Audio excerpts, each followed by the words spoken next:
Hi, I'm Terry Delavecchia, Thrive Life Coaching. And this is my first Google Hangout, so bear with me. And I just realized there's a lot of stuff in my background, but tough. There's nothing I can do about it for right now. So what I want to talk to you about is, do you have a job or a career? And yes, there really is a difference. So if you like what you're doing, you get up in the morning, you can't wait to go to work on a Monday morning, and you've got growth and there's potential, and you realize you will probably be doing this in another 5 or 6 or 7 years, that could be a career. If you get up on a Monday morning and you realize, I really, really don't want to go to work, you took the job because it's just a paycheck, there's really no growth potential, you kind of, it's easier to stay than go, and you hate what you're doing, you don't like the work you're doing, and you just kind of plod on day by day, maybe it's a job. Maybe there's something else that you could do that would make you happier.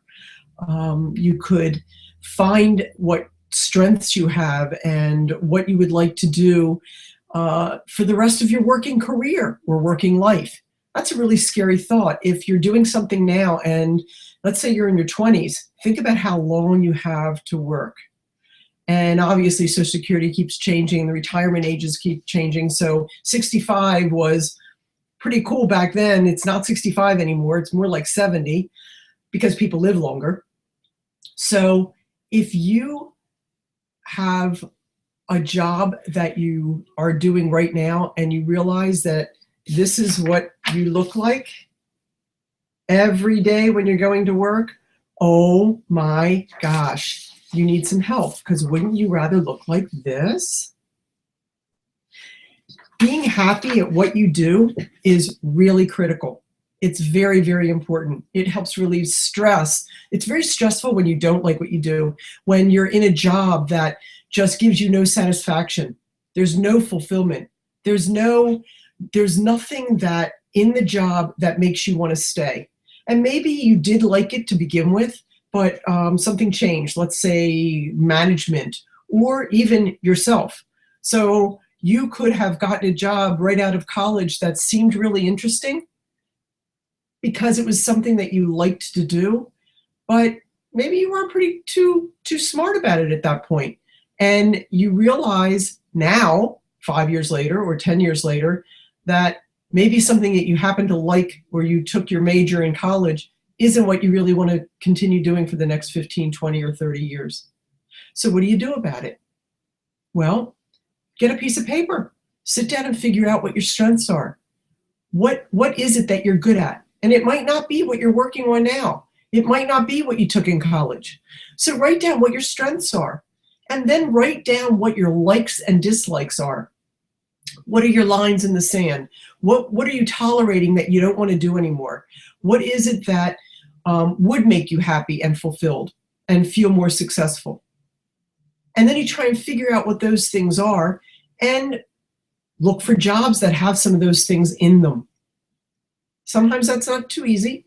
And you might realize that you have a lot of the criteria listed on job descriptions, but you're missing something. So then you have to figure out, how much does that mean to you?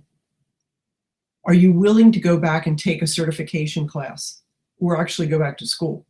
And they're two different things. One's pretty short and a little bit cheaper, and the other's a little bit longer term and not so cheap. Going back to school is a heavy commitment. You have to decide if that job that you're looking at or that career is really something that you want to do before you make that commitment. So as a coach, and I am mostly a career coach, I help with those things. I help figure out what your strengths are and your likes and dislikes. And I help you with those career goals and keeping you on track. And I also help you with your resume, because it's really important. You might see something that you like, and if your resume isn't up to snuff, nobody's even going to look at it. It'll hit somebody's, or it might not even hit somebody's desk. I was going to say it hits a desk and slides off into the trash can. But with the automated software that exists now, it may not even hit somebody's desk.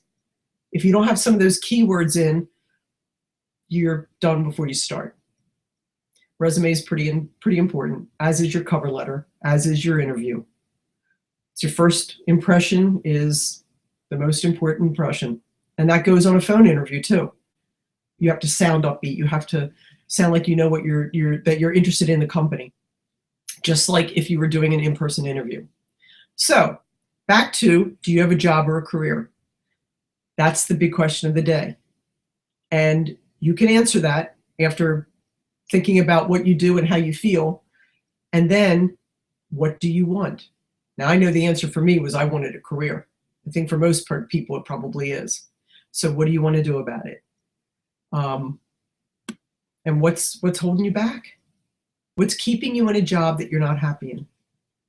And why are you still there? And if it's just a paycheck, start looking. Do something that fulfills you. Do something that you're passionate about. Do something that makes you okay about going to work. It's really, really important. So this is my first Google Hangout, and hopefully you got something out of it. I'm Terry Dellavecchia, Thrive Life Coaching, Terry to Thrive at gmail.com. Thanks.